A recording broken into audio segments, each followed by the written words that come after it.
UFC 308 कल रात को रैप अप हुआ है। बहुत ही बढ़िया फाइट कार्ड था ये। एटलीस्ट मेन कार्ड में बैक टू बैक बैंगर्स थे, amazing knockouts, very competitive fight, great submission as well. इस वीडियो में मैं जो भी फाइट हुई थी उन सब के थ्रू जाऊंगा, अपना एक रिकैप दूंगा, ब्रेक डाउन दूंगा, फिर अपना एक रिएक्शन भी दूंगा। और उसके पहले अगर आपको UFC की बातें हिंदी में देखनी पसंद है तो चैनल को सब्सक्राइब करना।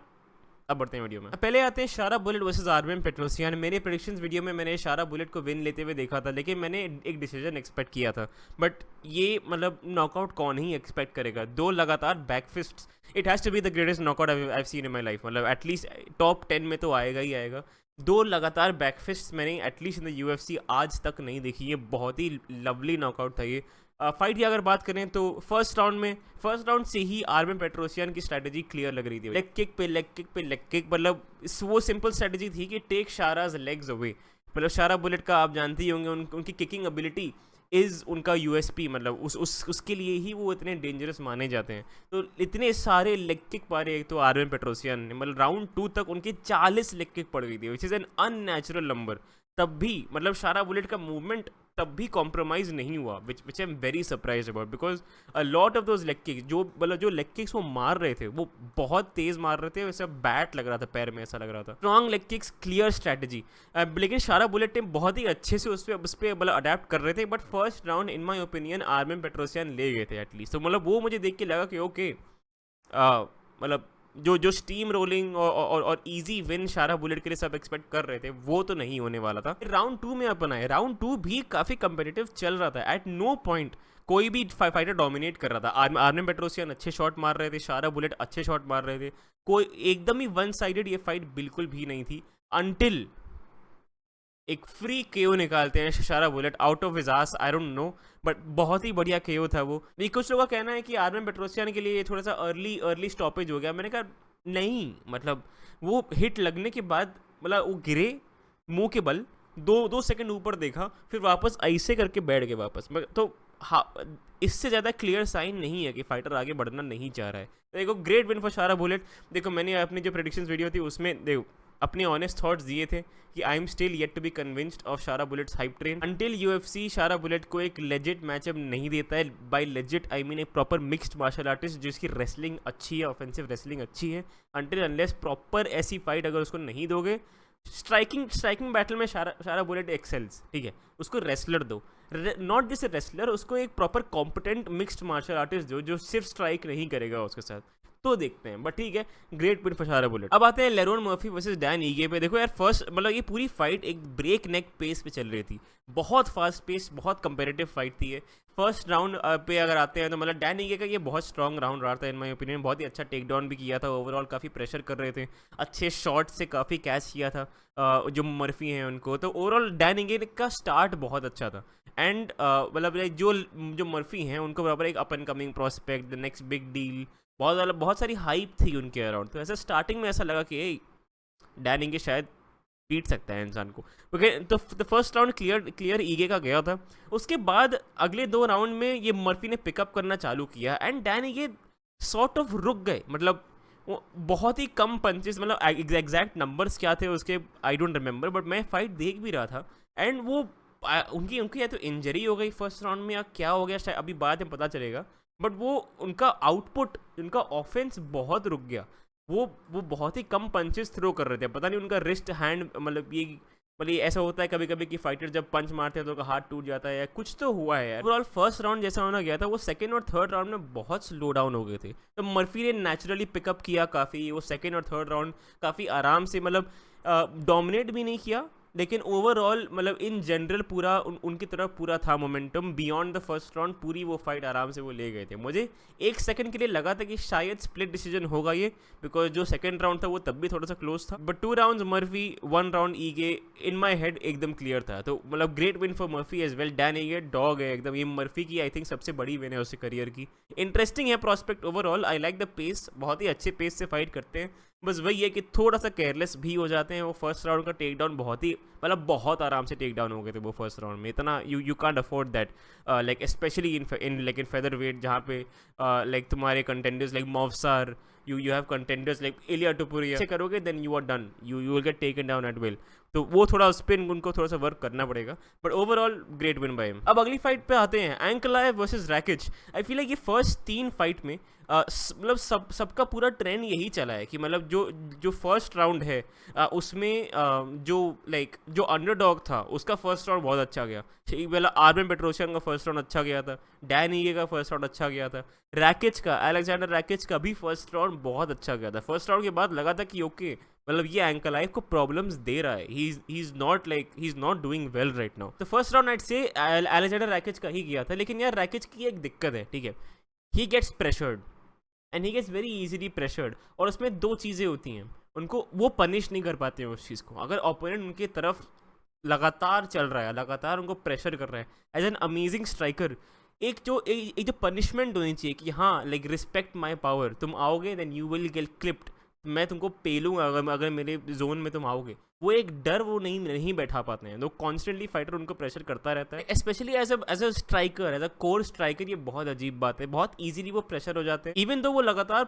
वो प्रेशर हो रहे होते हैं। फर्स्ट राउंड का तब भी अच्छा जाता है, ये प्रोसा के अगेंस्ट भी अच्छा गया था, एंकलाइव के अगेंस्ट भी अच्छा गया था, लेकिन फिर सेकेंड राउंड आता है, फिर वो पिटना चालू होते हैं, फिर वो उससे डील ही नहीं कर पाते हैं। मतलब यीरी प्रोसा के अगेंस्ट वो नॉकआउट हो गए थे। इस फाइट में एंकलाइव के अगेंस्ट जो मोमेंटम जो फर्स्ट राउंड में जो बिल्ड किया था वो सेकंड राउंड में धीमे धीमे जाता हुआ दिख रहा था, बिकॉज एंकलाइव भी मतलब और कॉन्फिडेंट हो गया उनको डॉग वॉक करने में।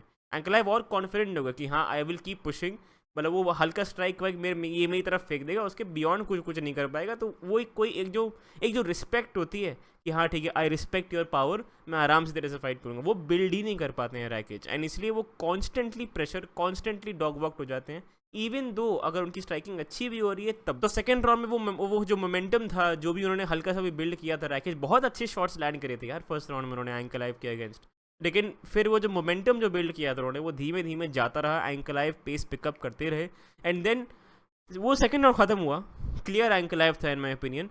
एंड इतनी स्टूपिड एक चीज़ हुई जब रैकिच कॉर्नर में गए, उनका कॉर्नर उनसे बोलता है कि वो सेकंड राउंड जीत गए हैं, fire them. Rakic, I am sure आप ये वीडियो देख रहे हैं, और आई एम श्योर आपको हिंदी भी समझ में आती है, फायर, अपने कोचेस को फायर कर दो, लीव देम, दुश्मन हैं आपके वो। एक फॉल्स सेंस ऑफ कॉन्फिडेंस रैकिच को देके उन्होंने पोटेंशियली उनका थर्ड राउंड बहुत इफेक्ट किया था, इवन दो थर्ड राउंड भी ऐसा था नहीं कि मतलब वो एकदम लेट बैक हो गए, पूरा कोस्ट कर रहे हैं, कुछ शॉट्स कर रहे हैं, लेकिन एक सेंस ऑफ जो अर्जेंसी होती है कि ओके डैम ये लास्ट राउंड है एंड ये राउंड मुझे जीतना है किसी भी हाल में to finish this fight, like to win this fight, वो मुझे अर्जेंसी दिखी नहीं। उसके बाद वो थर्ड राउंड भी एंकलाइव की तरह मोमेंटम ही रहा, मतलब बीच में लेकिन द फाइट, मतलब एक तो एंकलाइव ने अपनी रेसलिंग बिल्कुल यूज़ नहीं करी, which is very odd to me, जो उनका स्ट्रॉन्ग पॉइंट है, और ये ट्रेंड मुझे बहुत ख़राब लग रहा है। ये भी मुंह उठा के चल देंगे एलेक्स पेरेरा के पास बिना टेक डाउन थ्रेट के, और पिल के आ जाएंगे वापस, जो सब एलेक्स पेरेरा के अगेंस्ट कर रहे हैं। आई don't know why, kick boxer के अगेंस्ट किक बॉक्सिंग क्यों कर रहे हो। एंकलाइव के लिए आइड से काफ़ी अच्छी विन थी, but it was not as dominant as people were expecting it, and इसके बाद उन्होंने ऑफ कोर्स एलेक्स पेरेरा को ही कॉल आउट किया था, लेकिन इस फाइट में उन्होंने जितने शॉट्स खाए हैं फर्स्ट राउंड में और सेकंड राउंड में भी, नॉट अ गुड साइन। अगर आप एलेक्स पेरेरा के सामने खड़े होके इतना पिटोगे तो यू विल नॉट लास्ट। तो आई डोंट नो एंकलाइव की स्ट्रैटेजी क्या रहेगी। आई वॉज होपिंग कि थोड़े टेक डाउन थ्रेट्स इस फाइट में उनके होते, थोड़े टेक डाउन इस फाइट में उनके होते, ताकि हमको एज ए व्यूअर कुछ कॉन्फिडेंस मिलता कि ये भी मुंह उठा के एलेक्स पेरेरा के सामने नहीं जाने वाले हैं स्ट्राइक करने सिर्फ। बट एक भी टेक डाउन अटेम्प्ट उनका नहीं रहा है, which is very odd for Dagestani, specially for Ankalaev as well, जो कि जिनकी रेसलिंग बहुत अच्छी है। अपनी प्रेडिक्शन वीडियो में भी मैंने एंकलाइव का ही किया था, तो सो दैट्स 3 for 3, मतलब जो मर्फी वर्सेस ईगे थी वो मैंने कमेंट्स में किया था प्रेडिक्ट, क्योंकि मैंने उसकी वीडियो में बात नहीं करी थी, उसमें भी मैंने मर्फी चूज़ किया था। So I am 3 for 3 in picks up until now. उसके बाद आते हैं को मेन और मेन इवेंट्स पे। दोनों प्रेडिक्शंस गलत थे मेरे, बट पहले को मेन वाले की बात करते हैं। Robert Whittaker versus Khamzat चिमाएव।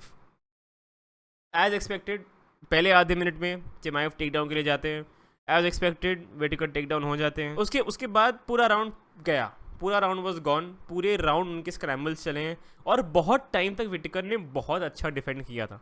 मतलब एकदम आसान नहीं किया उन्होंने चिमाएव को उनकी बैक लेना, बट सुना मतलब 2-3 मिनट स्क्रैम्बल चला, फिर towards the end of the first round अगर 1.5 मिनट जब बच गया था तो चिमाएव आते हैं उनकी बैक पे, एक लगाते हैं चोक, वो उनके लाइक वो एक चोक नहीं था, वो एक नेक क्रैंक था जो बेसिकली जॉ के अक्रॉस आपका पूरा वो जाता है और फिर आपको ऐसे मोड़ता है। सेम सबमिशन जो खबीब ने कॉनर मैकग्रेगर को भी किया था, it's called a neck crank, और जैसे ही वो लॉक होता है वैसे ही टैप आता है। वो देखी तो मैंने कहा व्हाट, हाँ इतना जल्दी। तो उसके बाद लेकिन बाद में जब बातें पता चली तो अपेरेंटली चिमाएव ने उनका जबड़ा तोड़ दिया।